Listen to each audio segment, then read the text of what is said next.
안녕하세요. 반갑습니다. 저는 대상에서 김치 연구를 하고 있는 이정서입니다. 반갑습니다. 오늘 제가 이제 말씀드릴 내용은 식품 산업에서의 제조 또는 소비 폐기까지의 친환경 전략에 대해서 말씀드리도록 하겠습니다. 제가 말씀드릴 순서는 식품 산업에서의 환경적 지속 가능성에 대한 의미와 제조에서 소비까지의 소위 탄소 발자국이라고 하는 부분, 탄소의 발생지를 알아보고요. 그다음에 저희 회사 대상과 국내 김치 산업의 탄소 중립 활동에 대해서 알아보도록 하겠습니다.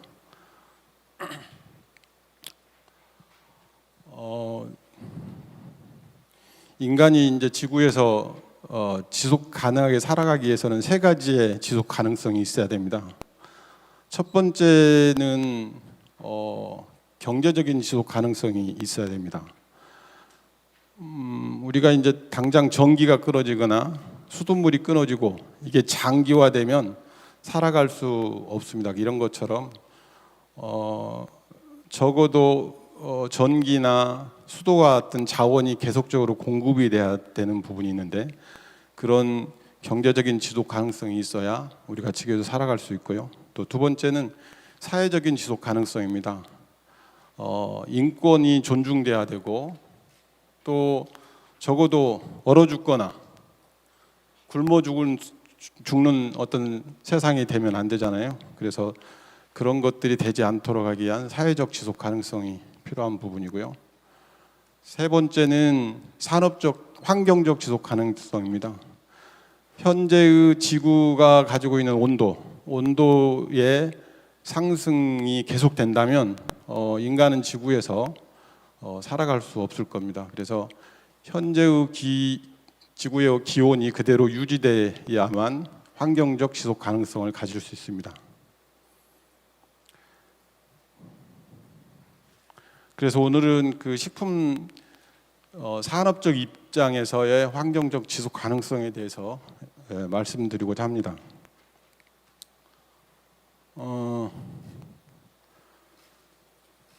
식품 환경적 지속 가능성을 갖기 위해서는 먼저 지구의 온도가 올라가지 말아야 되는데 지구의 온도를 올리지 않기 위해서 필요한 부분이 탄소에 대한 부분들, 온실가스 배출이 적어야 되고 온실가스 배출을 적으려면은 우리가 발생되는 온실가스로 인한 자연이 파괴되는 부분들을 나무나 숲 등으로 이렇게 제거를 할 수 있는 것이 동일해야만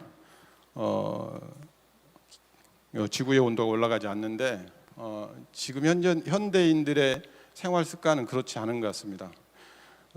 밑에 자료를 보면 지구 모양의 자료를 보면은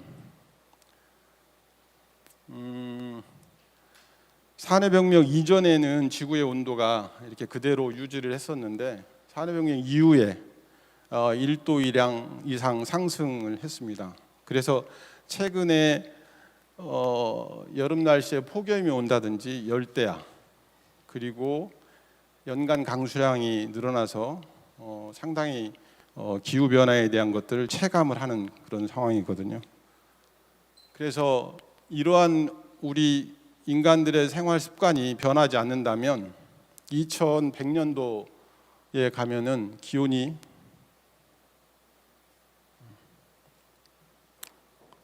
기온이 7도 이상 상승하게 됩니다.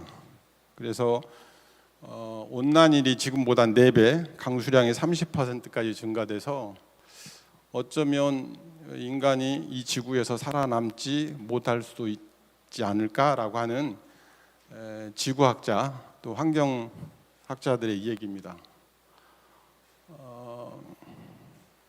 그리고 이제 다행스러운 것은 2015년도에 이러한 문제에 대해서 국제사회가 인식하고 파리 기후 변화 협정이라는 걸 통해서 적어도 2100년까지 우리는 2도 이하로 관리를 하자라고 하는 것들이 196개 선진국가 또는 개도국이 참여해서 합의를 봤습니다. 그래서 작년부터 EU 등 선진국가부터 지금 탄소 중립 선언과 탄소 중립 활동을 진행하고 있고요.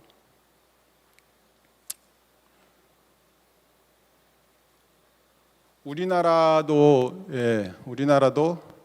2019년도에 학계, 산업계, 또 시민사회 등 전문가들이 모여서 저탄소 사회 비전 포럼을 했습니다. 그래서 사회적 공감대를 만들어서 여러 단계의 합의를 거쳐가지고 2020년도에 우리나라 탄소 중립 선언을 했고 2050년도에 탄소 중립 비전을 우측에 그림처럼 이렇게 그림을 그렸습니다. 그래서 2050년 우리나라가 탄소 중립 사회가 되면은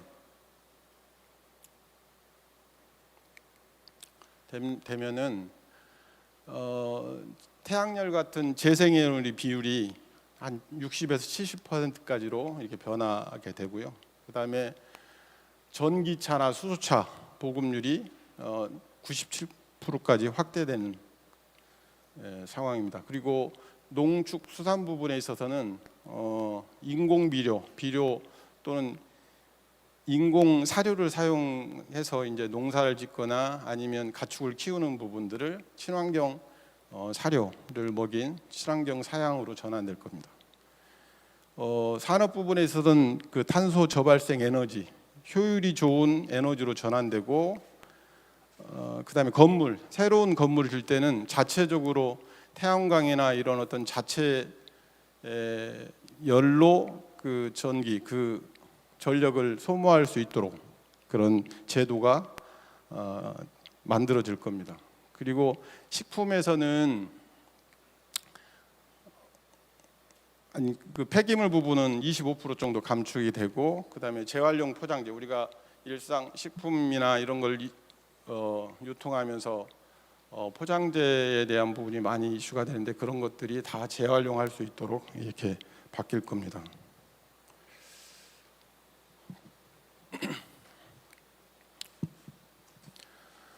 그러면 식품 산업에서의 탄소 배출 현황을 말씀드리겠습니다. 세계 식량 중에 3분의 1은 쓰레기로 버려지고 있습니다. 우리나라도 연간 570만 톤의 쓰레기가 만들어지고요. 그것을 일일 기준으로 환산하면 15,680톤이 쓰레기로 만들어지고 있습니다. 그래서 최근에 이제 저희 회사나 CJ, 풀무원, 롯데 같은 주요 식품 대기업 중심으로 해서 탄소 중립 선언과 각자의 감축 목표를 세워서 탄소 저감 활동을 진행하고 있습니다. 저희는 작년부터 지속 가능 보고서라고 하는 걸 통해서 저희 친환경 전략에 대한 부분을 하고 있고요. 그리고 목표는 CJ 제일제당의 경우에는 2030년도에 지금보다 25.6%를 감축시키겠다. 그다음에 대상은 2050년까지 지금보다 30%를 저감하겠다라고는 그런 목표를 가지고 여러 가지 에너지에 대한 사용 절감, 그다음에 온실가스가 배출이 적은 그런 태양광이나 재생에너지를 사용하는 전환하는 부분, 플라스틱 사용량들을 줄이는 부분, 그다음에 친환경 원료를 사용해서 제품을 만드는 것, 이런 어떤 방향으로 지금 탄소 중립 활동을 하고 있습니다. 이 부분은 식품 산업이 제조부터 폐기까지 소비까지의 탄소의 발생이 어디가 되고 있느냐라고 하는 것들을 조사해 본 부분입니다. 먼저 농산물을 재배하는 과정 중에 저희가 질소질 비료를 사용하는데 그 질소질 비료에서 탄소가 많이 발생하고 있습니다. 그리고 축산을 사육하는데 사용되는 사료, 그리고 소에 의해서 어떤 트름이나 이런 것들에 의해서 탄소 CO2 가스량이 많이 발생되고 있고요. 그다음에 제조 부분에 있어서는 대부분 식품의 유통을 하는 과정 중에 필요한 게 이제 미생물의 억제를 하기 위해서 열 처리라고 하는 것들이 진행이 되고 또 냉동 어떤 작업을 거쳐야 장기간 보존해서 유통할 수 있기 때문에 그런 어떤 과정들을 거치는 제조 과정, 그리고 소비자까지 전달하는 운송의 과정 중에 탄소가 많이 배출될 수 있습니다. 그리고 포장재에 대한 부분들을 제조하는 과정도 있고요.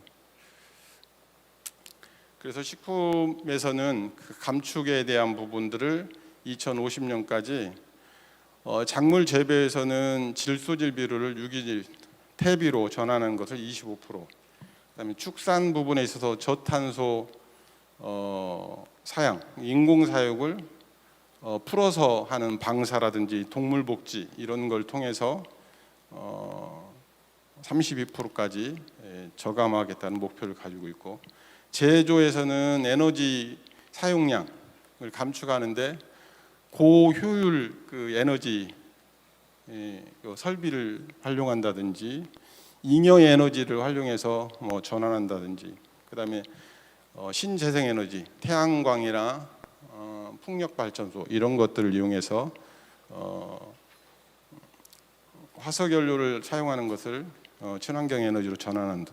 이런 걸 통해서 제조 부분의 30%, 그다음에 유통 소비 부분에 있어서는 지금 현재 그 로컬 푸드 가장 탄소 배출이 많은 부분이 이제 차량으로 이동할 때 사용하는 그런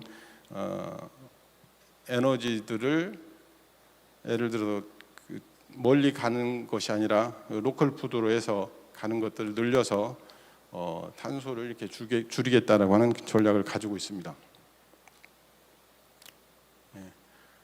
다음은 대상의 탄소 중립 활동입니다. 대상에서 탄소 중립을 하는 부분에 있어서 먼저 이제 대상 회사가 어떤 제품을 만드는지 이런 게 굉장히 중요할 것 같습니다. 그래서 저희 회사를 간단하게 소개를 하면, 저희 회사는 1956년도에 저희가 아는 분들 알겠지만 미원이라고 하는 MSG 생산부터 시작을 해서 2021년도 지금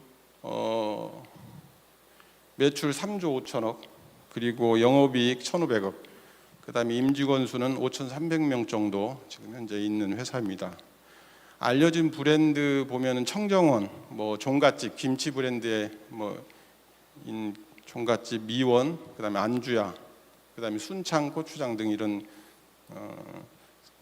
제품들을 하고 있고요.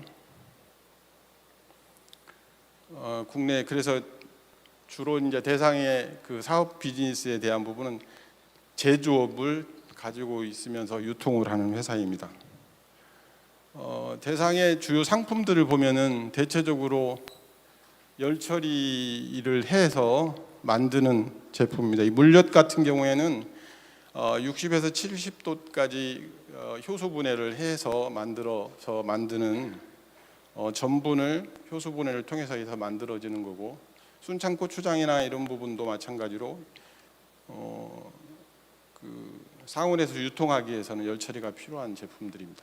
그리고 최근에 나오는 이런 안주야 제품들, 또 네트로추 제품들에 대해서는 미생물을 억제하기 위해서, 또는 미생물이 억제가 아닌 미생물의 유통 과정 중에 증식을 억제하기 위해서 냉동을 시키는 그런 과정들이 있는데, 이런 부분들이 대부분 다 고에너지를 사용하는 제품들입니다. 그래서 저희 말고도 식품 회사가 대부분 다 이뤘고, 그래서 이제 식품들이 탄소 중립이라고 활동에 대해서 적극적으로 동참을 해야 된다라고 하는 메시지가 있습니다. 그래서 대상은 이렇게 세 가지 부분으로 탄소 저감화 활동을 하고 있습니다. 첫 번째는 저희 스스로가 이제 온실가스 저감 활동과, 그다음에 나무나 이런 나무 심기 이런 것들을 통해서 적극적으로 온실가스를 흡수 제거하는 활동을 진행하고 있고요. 그다음에 정부에서 최근에 이제 온실가스 감축 정책들을 여러 가지 펼치고 있습니다. 이런 부분들에 대해서 적극적으로 동참을 해서 온실가스 저감 활동을 하고 있고, 그다음에 협력업체나 아니면 농업 쪽에 이제 어떤 태양광 이런 것들을 시설을 하는데 지원을 해줘서 온실가스 배출권을 확보하는 이 세 가지 축으로 저희가 탄소 중립 활동을 진행하고 있습니다.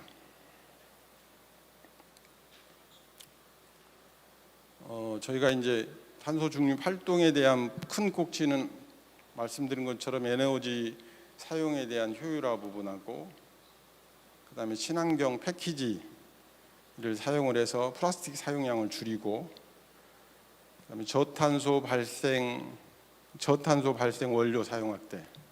예를 들어 동물성 단백질을 식물성 단백질로 변화를 시킨다든지,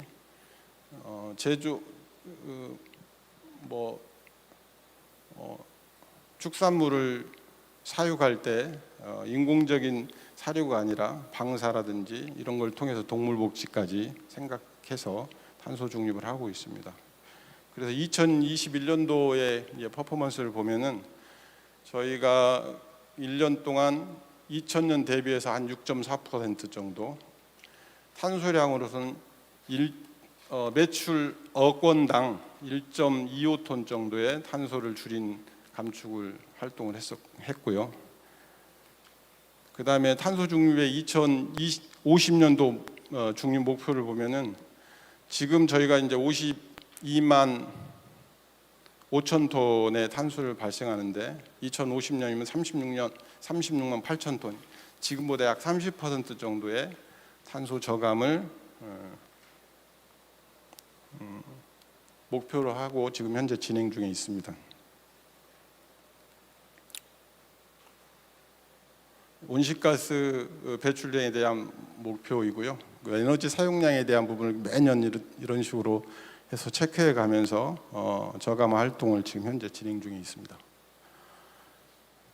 이 부분은 이제 저희가 식품 공장이니까 용수, 물 사용이라든지 또 물 사용이 많게 되면은 당연히 폐수나 또 폐기물들이 많이 발생되는 부분들을 저감화시키는 부분.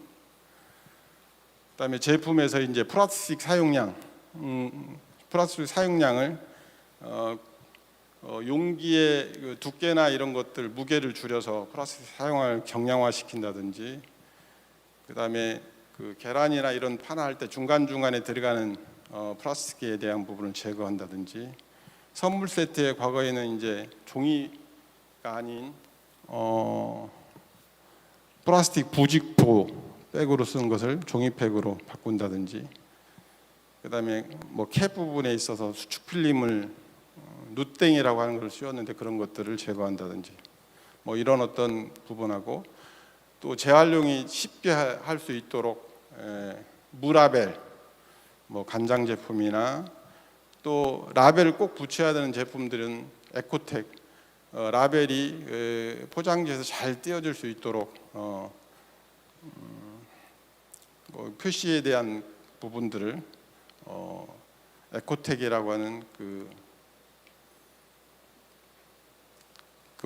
포장재 스티커를 이렇게 대체하는 부분들, 그런 걸로 해서 지금 현재 포장지가 재생이 쉽게 하는 그런 어떤 활동을 지금 현재 하고 있습니다.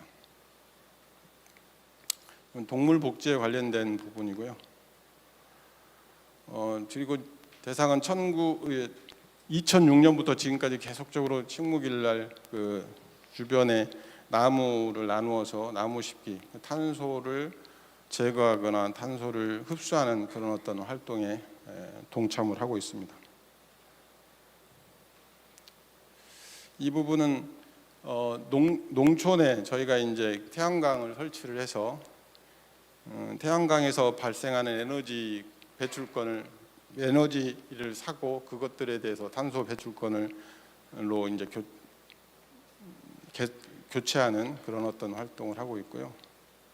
또 저희 협력사들에 대한 부분들을 보일러나 이런 부분들에 대한 것을 교체하는 데 있어서 효율을 높여서 그들한테 탄소의 감축 활동을 지원해 주는 활동을 하고 있습니다. 또 대상 임직원들은 작지만 나름대로의 그 생활하면서 종이컵 사용을 줄이는 부분, 그다음에 우리가 이제 사용하면서 우유나 이런 것을 먹고 난 그 나머지 이제 패키지에 대한 부분을 분리 배출을 하는 부분, 그다음에 가급적이면 목적지까지 갈 때 이 걸어서 가는 부분들을 걸음 기구 형태로 해서 축적해서 나름대로의 우리 생활 속에서 탄소 감축 또 에너지 절감 활동을 작년부터 회사 정책적으로 실행을 하고 있습니다.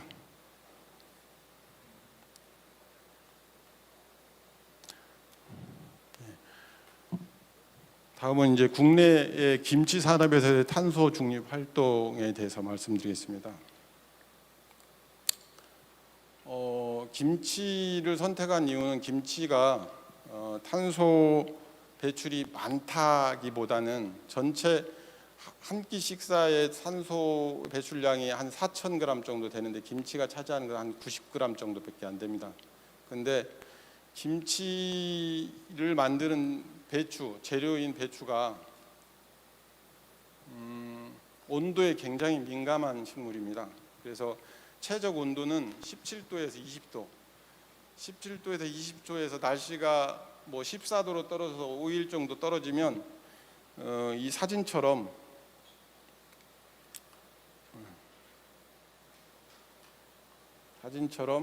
이렇게 유채꽃이 피는 추대 현상이 일어나고요. 그 다음에 온도가 25도, 30도로 계속적으로 지속됐을 때는 이렇게 밑둥 썩은병 같은 것들이 생겨서 배추의 수확량이 굉장히 떨어집니다.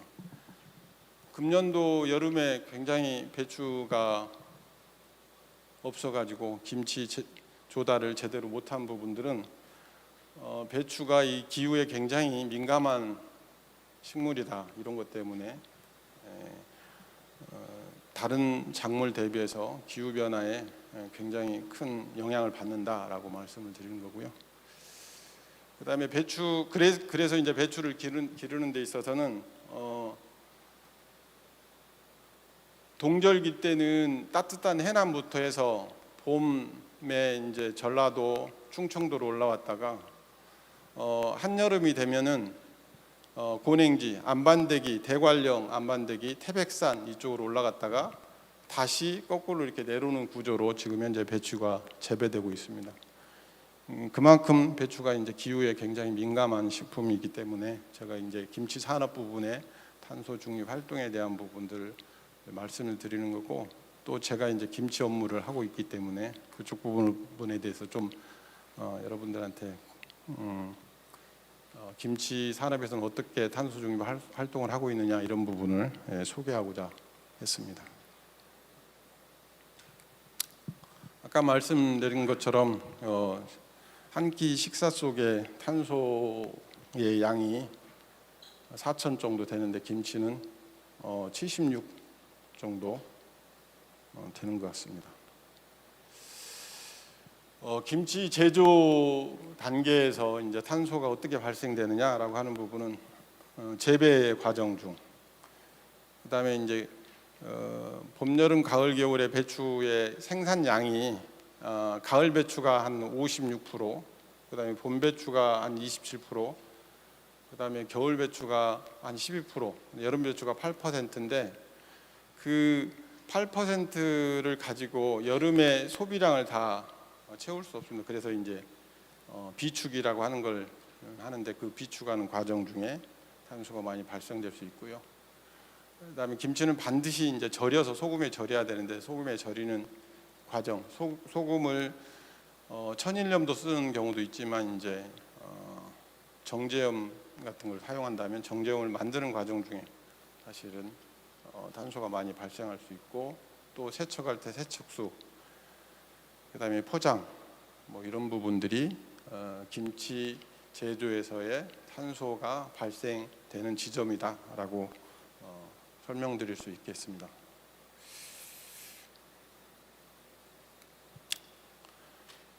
그래서 이제 김치 제조에서 제조에서 온실가스 감축에 대한 부분을 보면은 첫 번째는 저탄소 농산물을 사용을 하게 되면 일반 배추 대비해서 한 60% 정도의 온실가스를 감축할 수 있다는 보고 자료가 있습니다. 그리고 염수를 재생 사용하게 되면 염소 기존 대비해서 그 소금 사용량을 한 80% 줄일 수 있고, 또 그렇게 줄임으로써 폐수 처리한 용량도 한 90% 이상 줄일 수 있는 부분이 있습니다. 그리고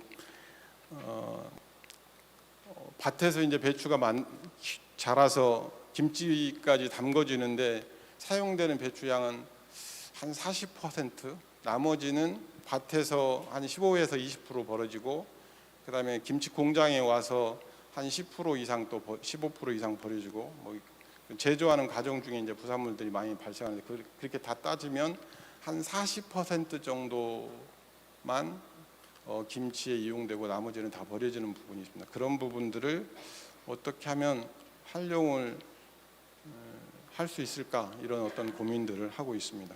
그리고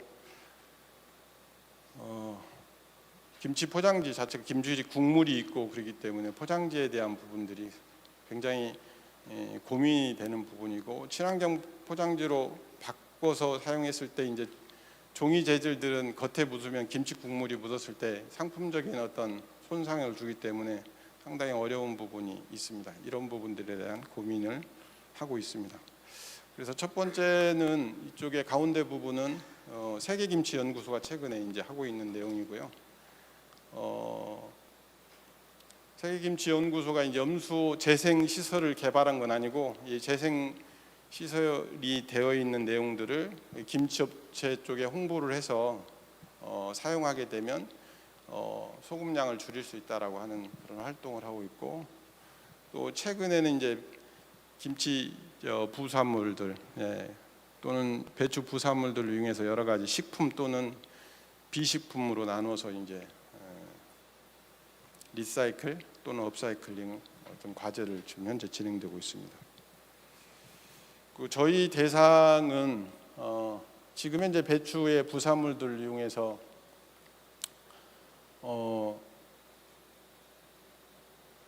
액상 비료라고 하는 것들, 배추가 가지고 있는 성분을 분석해 보면 배추가 잘 자랄 수 있는 그런 성분들이 다 들어 있습니다. 배추가 가장 필요한 게 칼슘, 그다음에 칼륨, 마그네슘, 그다음에 일부 나트륨들이 필요한데, 그런 것들이 배추의 성분에는 다 들어 있어서 그런 것들을 유산균으로 발효하고 흡수가 잘 되도록 처리한 다음에 다시 이제 배추를 키웠을 때 배추의 성장이 상당히 잘 되고 병해충이나 이런 것들이 많이 예방되더라라고 하는 그런 실험 결과가 있어서 그런 쪽에 지금 현재 하고 있습니다.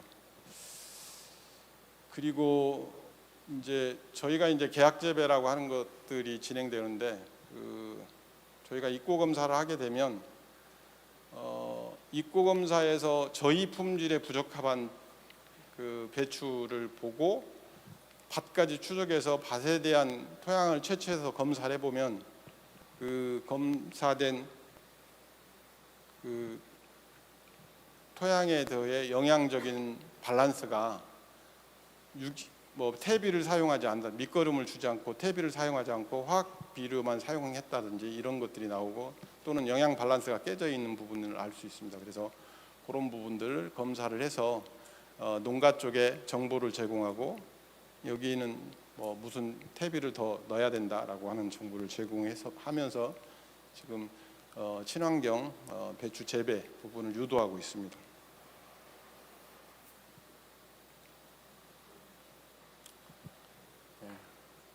부분은 저탄소 농산물을 사용했을 때의 지금 예시전 내용이고요. 이건 재생 염소 사용하는 내용들입니다. 아까 말씀드린 것처럼 재생 염수를 사용했을 때 소금량이 한 80% 이상 줄여줄 수 있다라고 하는 내용들입니다.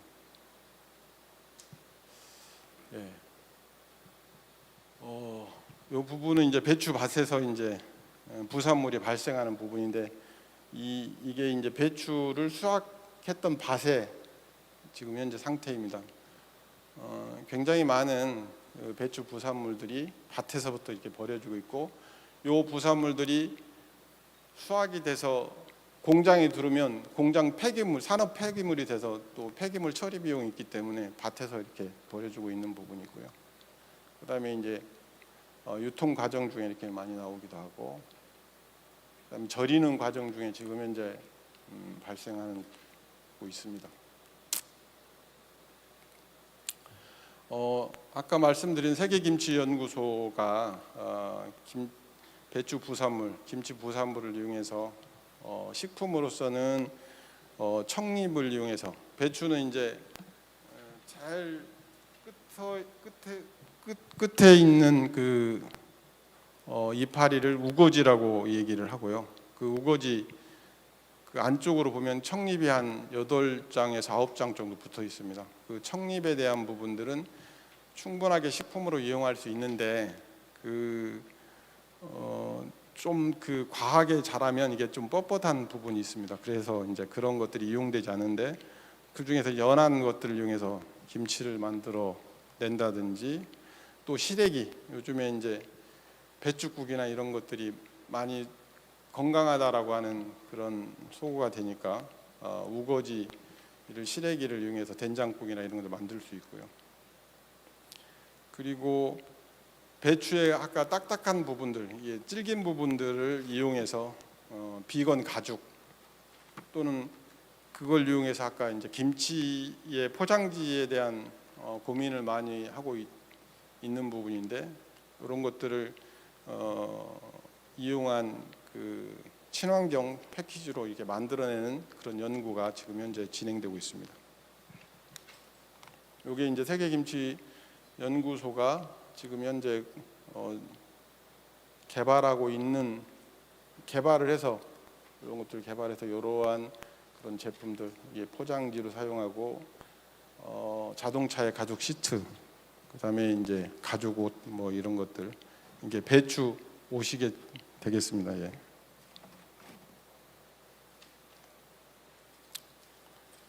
이거는 염수에 관련된 부분이고요.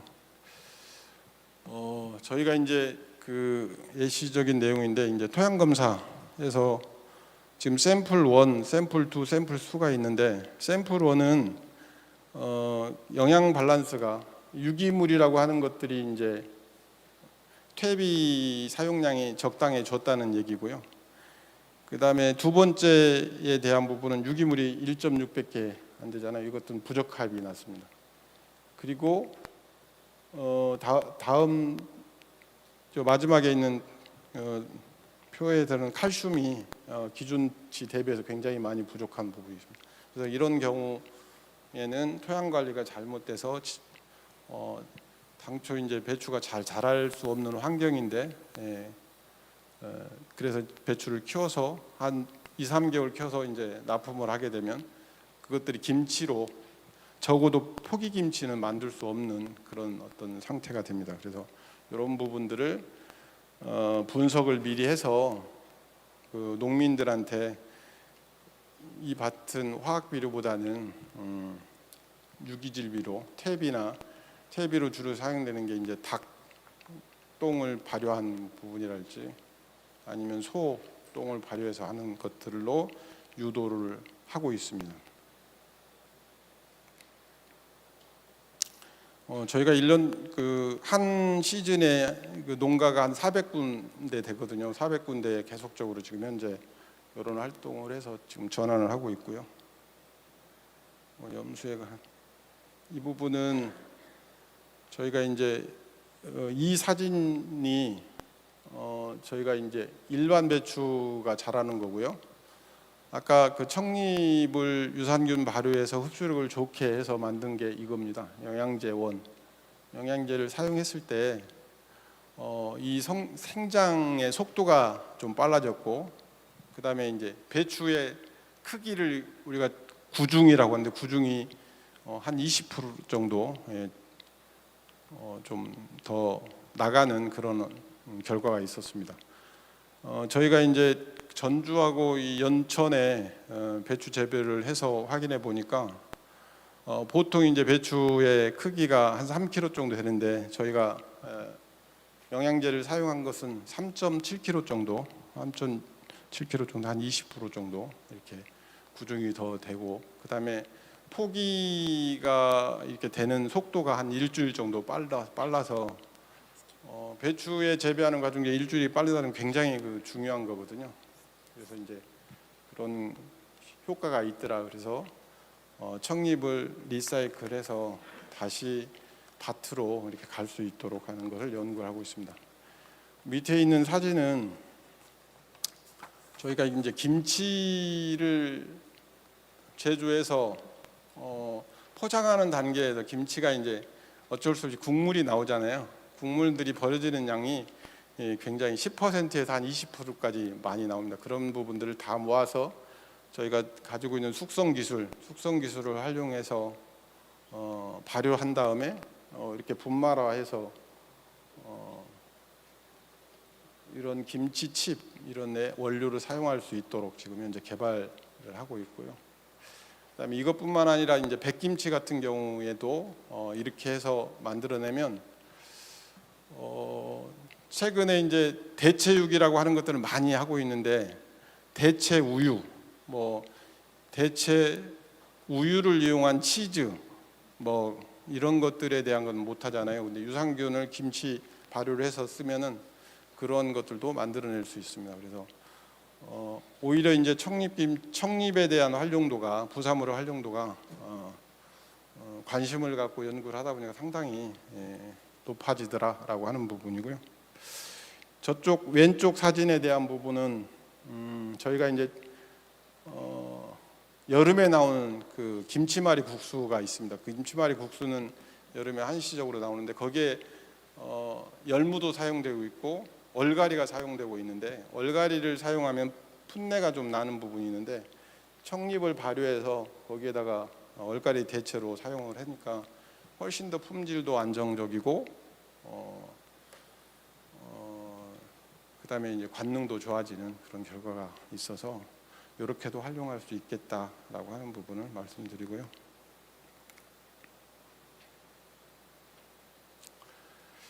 제가 지금까지 이제 이 업사이클이라고 하는 부분들, 배추 청잎을 이용하고 배추의 부산물을 이용해서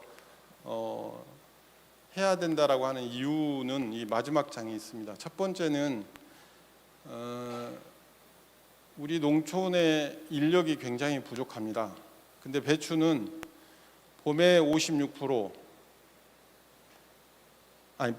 가을에 56%, 봄에 한 27, 8%, 겨울에 12%, 여름에 한 8% 정도 생산이 되는데 그 8%에 맞춰서 사실 노동 인력을 맞출 수도 없고 56%에 맞출 수도 없습니다. 근데 그래서 계속 그 시절이 되면은 배추 56%엔 가을철에 배추값이 싸면은 배추를 갈아엎는 상황이 벌어지거든요. 그걸 잘 보존해서 다음 여름 배추를 부족한 부분을 채우면 되는데 인건비가 안 나오고, 인건비가 고공으로 올라가니까 안 나오고 그런 부분이 있고 그랬습니다. 그래서 배추의 부산물을 활용하게 되면 이렇게 개발된, 우리나라에도 배추를 수확할 수 있는 수확기들이 이렇게 개발이 돼 있습니다. 근데 누구도 사실은 사용하지 않습니다. 이유가 아까 이런 것들이 공장으로 오면 폐기물이 되기 때문에 그렇습니다. 그래서 아까 같은 그런 어떤 리사이클이나 업사이클을 부산물을 만들어낸다면 이런 것도 가능하고요. 회 쪽에는 이렇게 훨씬 더 자동화 기술이 많이 발달돼 있더라라고 하는 부분입니다.